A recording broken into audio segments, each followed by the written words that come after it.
Alright guys, hello and welcome to, well, Gaming in the Grove. After that gorgeous intro of flying over this lovely village here, you may have noticed a few things. A, it's pretty. 2, my frame rate is not the most brilliant, but that's also because I'm giving it up for the prettiness. And 3, because we're going to be playing with a different type of mod set here, and I figured a kind of pretty look wouldn't hurt. So let's just jump right into it. What I'm going to be doing today is playing with these big train tracks. Yes, we're going to be playing with the Immersive Railroading Mod. We're going to essentially be building a giant railroad. I could do this in survival, but I'm just going to go ahead and put it out now. That is not advisable. This mod pack is not best done with survival. You can, absolutely you can. I mean, there are plenty of people who have, but in my experience, it's not the best.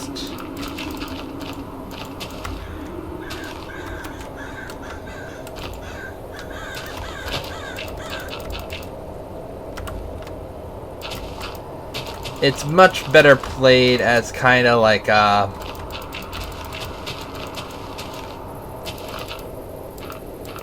kind of more of a creative thing.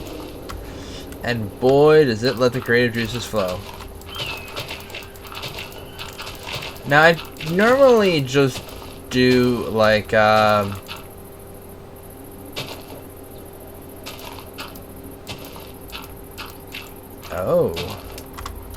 Interesting. We're gonna have to put something else there.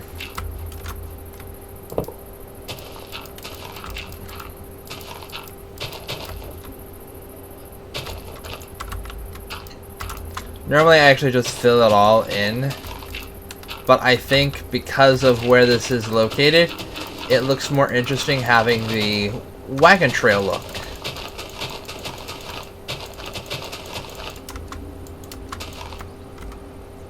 We're gonna fill in a bit more, give it a bit more of that rugged path of...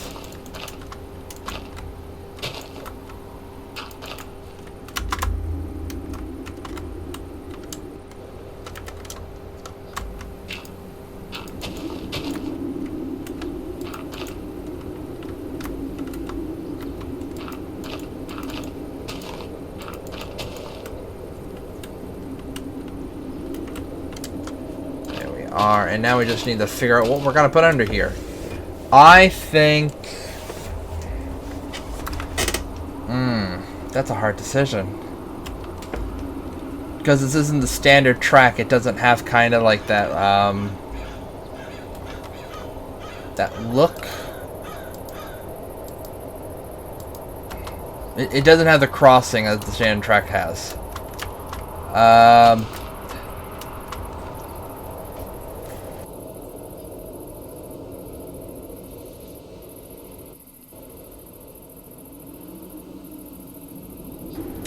So we're going to just go ahead and use wood here. There we go. And now we're just going to quickly get rid of the seeds and grab the actual track. And I'm going to show you how this feature works. Just change that 10 to 3 now to get this little 3 gap. And then I'm not exactly using the standard. I'm actually using modded, as I mentioned. I'm using the Santa Fe pack track. And it's not just, you know, the normal track. I'm actually using a different one because the wood looks nice and all, but what I wanted more for this type of western look was more the logs. So, just going to go ahead and click that right in there. There we go. Nice. Looks much better, I think, for this giant prairie look. And just look at it. It goes on for freaking ever. Ever and ever. And, you know, that's kind of one of the things I like about one of the other mods I'm using is TerraForged. I am using a mod that essentially changes the Minecraft world generation and allows it to be a bit more varied. It allows for rivers and lakes and oceans, and the rivers go into the oceans, and the streams build up into bigger rivers, and it actually has kind of like a nice progression of everything working into everything. So I feel like I will probably end up maybe showcasing that through this mod more than I am some of my other videos, where I'm actually actively showcasing the mods.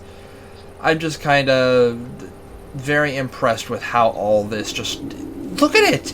It looks amazing! It just looks so good. And that's kind of why I wanted to do a train mod video with it, because I think this plus the train mod gives it this really kind of nice look that the trains will actually look like they fit in this landscape, where they don't always look like they fit in a Minecraft landscape. So yeah, as you can see, I've already started kind of working with this road. I'm actually going to jump into a time lapse that you can see I recorded a little bit before this, and it's going to show the progression of how everything goes, and I'll see you in a few hours. Alright guys, for you it'll be a few seconds, minutes. For me it'll be hours. You know how it is. Editing and video stuff. Awesome. Alright, see you guys on the other side.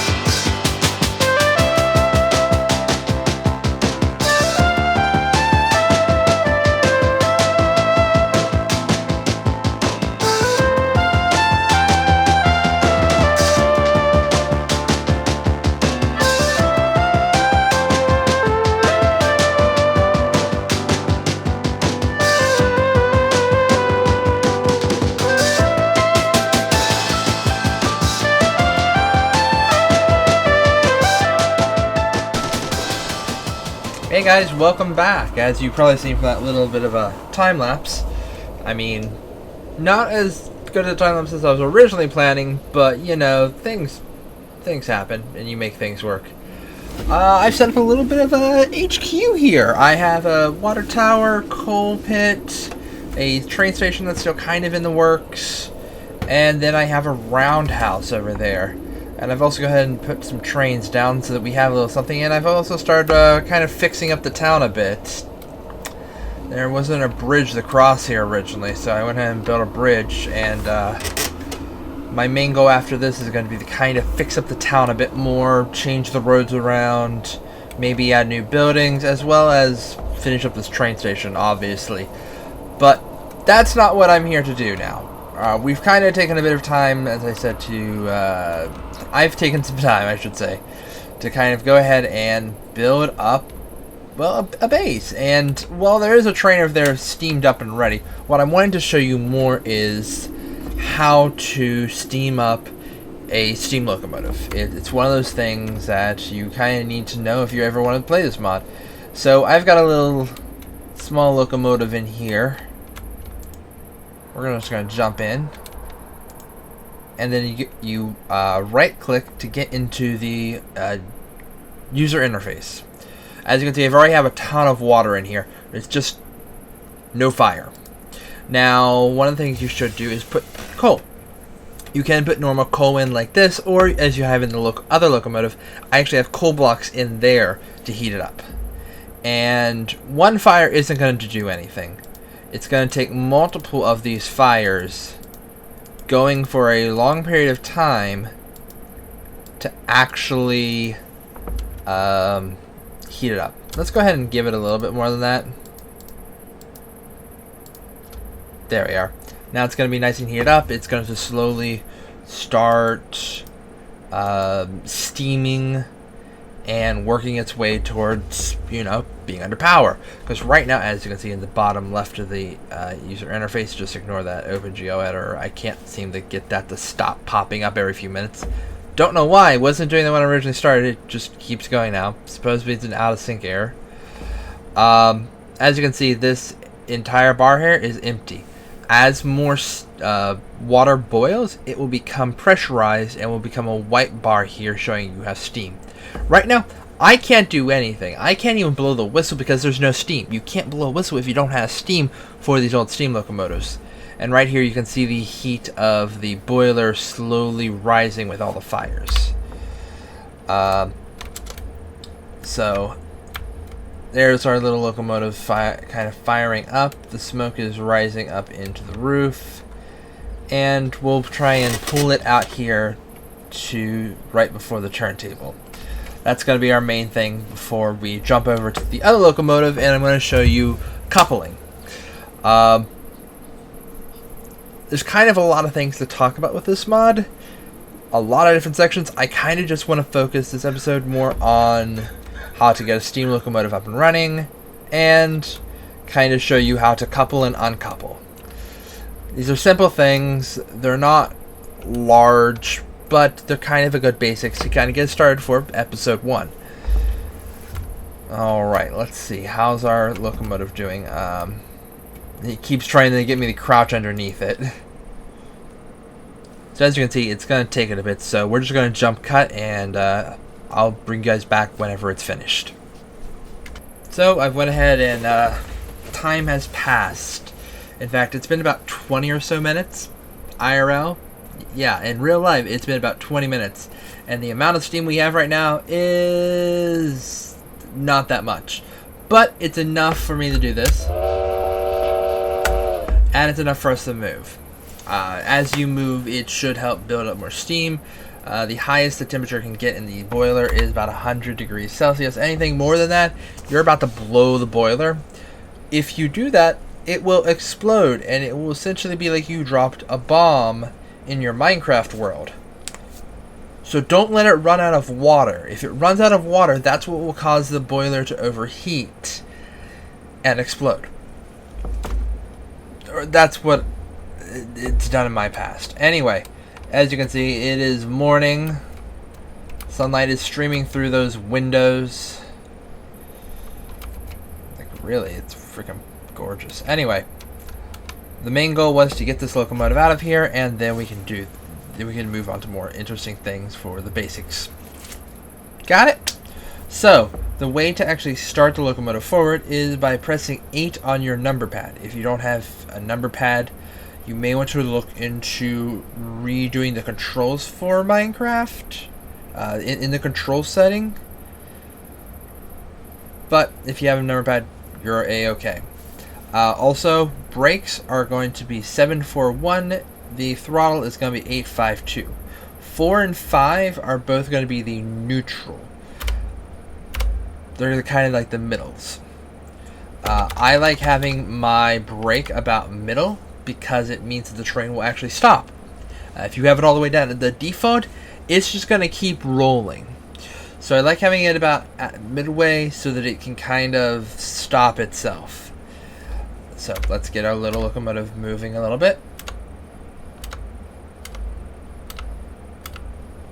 I had to figure out how high I have to go. I had to take off a little bit of the brake. It's not a lot of steam, but it's a little bit. As you can see, the speed is slowly picking up. We're slowly moving. And we just want to pull out of the shed right before the turntable.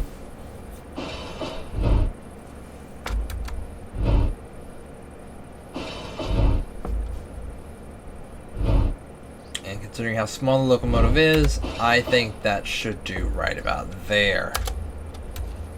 There you are. We fueled up the locomotive.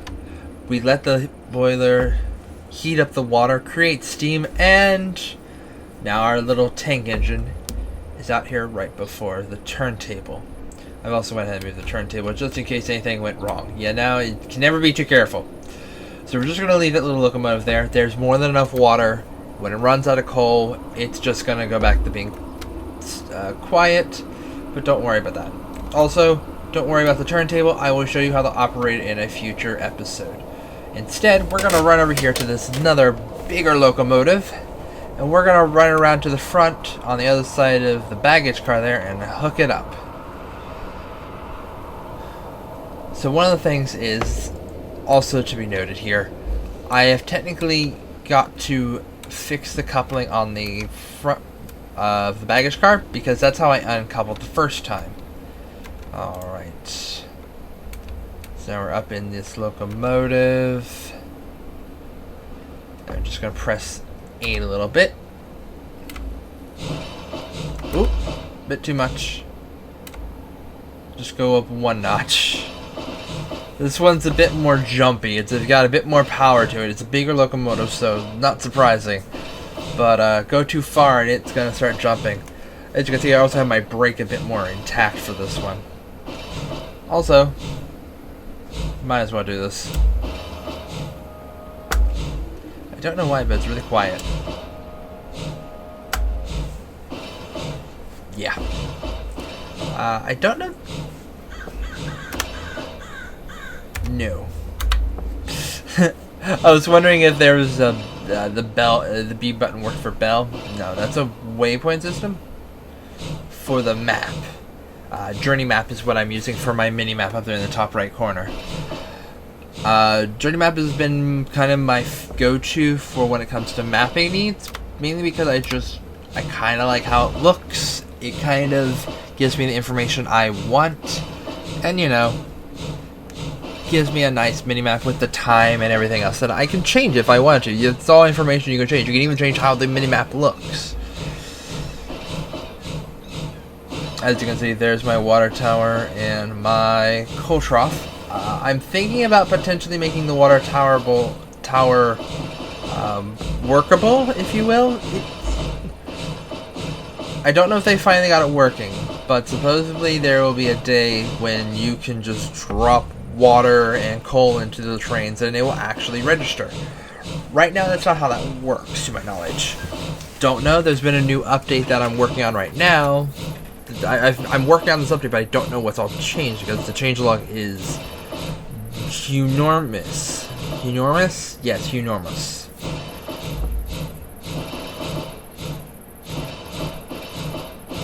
So there's that town that you saw in the opening cinematic, which for you has probably been just barely under a minute ago. And there's the switch. And I'm just going to use 5 to zero the locomotive back down to no throttle, and the brakes take over. So shift to get out of the locomotive. And I suggest using some redstone and a lever. Be careful of where your track is pointing, and make sure that the lever, when you're on, say, default, points the direction. That way, when you flip it, like this, if you're in the locomotive and you see the lever now, you would actually know which way the track is pointing. I think that's just a common sense thing. The mod hasn't really implemented their own switches yet, and I don't know if they plan to do that at all. That might be something they were hoping that the the resource pack makers might do. So one of the things I need to make sure of first is this. Back couplers recoupled in normal mode. Cool. And we're going to quickly run over here to the baggage cart, because this is where I unhooked the train last time. If you've seen the time lapse, which you probably would to get here, but who knows, maybe you skipped around. Just shift and right click, and now it's at the normal mode, and now that's ready for us to couple up. Otherwise it was in shunting mode. That's how you uncouple. You just turn the couplers into shunting mode, and now your locomotive or other train cars can roll away. Don't forget to reset them. Probably should have a little bit of leeway, because if you don't, it can potentially connect back up really quickly.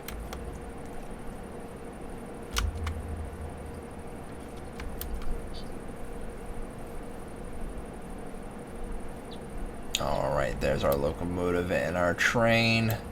I've decided to make everything skinned in the Southern Pacific. So we're going to go ahead and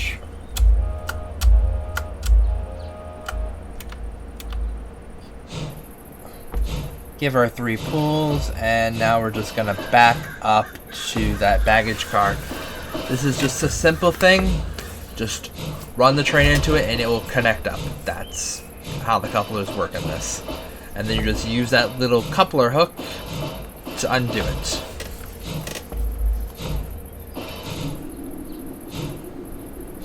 Moving down to a much slower speed so that it's easier to couple. About a train car, half a train car. And then we are just slowly moving in place. And you're gonna hear that sound. Ooh, it didn't make a sound. Surprising. I remember it making a sound back in the day. We're now coupled up. And now if I walk backwards, you can actually enter. Normally it's the tender and then any other car, but this locomotive has a really small tender location, so it pretty much just jumps you straight back to the baggage car. And then if you want, you can just start walking through your train cars. This is the heavyweight Pullmans. This is part of the South by Southwest. Sorry, not by South by Southwest. It's the Santa Fe pack. My goodness, that's an entirely different thing. The Santa Fe pack has these lovely heavyweights. They have Bud Light cars? My goodness, I can't talk. They have Bud cars and, you know, Vista Domes and other hallmarks of passenger service.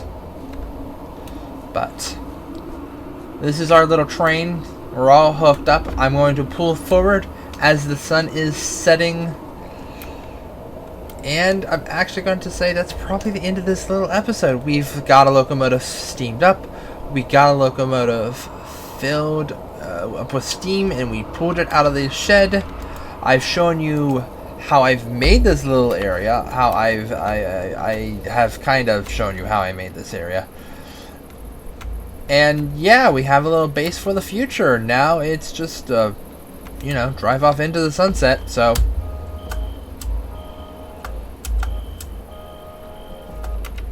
Because we're crossing a crossing technically. Normally it's just 2 whistles. It's a weird situation. You don't usually see that too much. But behind us we have our entire little train. The sun has set. Yes, by the way, this is not how the smoke normally looks. It usually looks a lot differently in game. But for some reason shaders cause the smoke to render weird.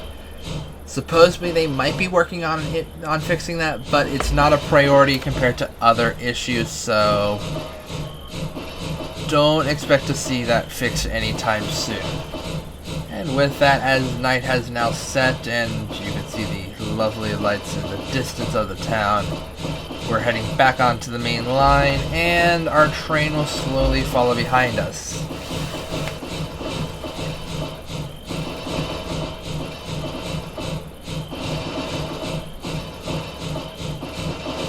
I think that curve's a little bit too tight, but still haven't figured out how to make a different type of switch so that I can fit better. But anyway, thank you all for watching. I'm Silver. This has been Gaming in the Grove. I hope you've enjoyed my first episode of essentially building a railroad in immersive railroading. There will be more episodes coming soon. I plan to make the next episode more based around the building mechanics rather than constantly talking about the train mechanics, and we'll kind of go over a few other things because, well, if it wasn't nighttime you would notice up ahead after this curve there's not much track left. So we gotta keep building our track and start playing with some other things. But till next time, guys. Thank you all for watching. Please like and subscribe, and till next time.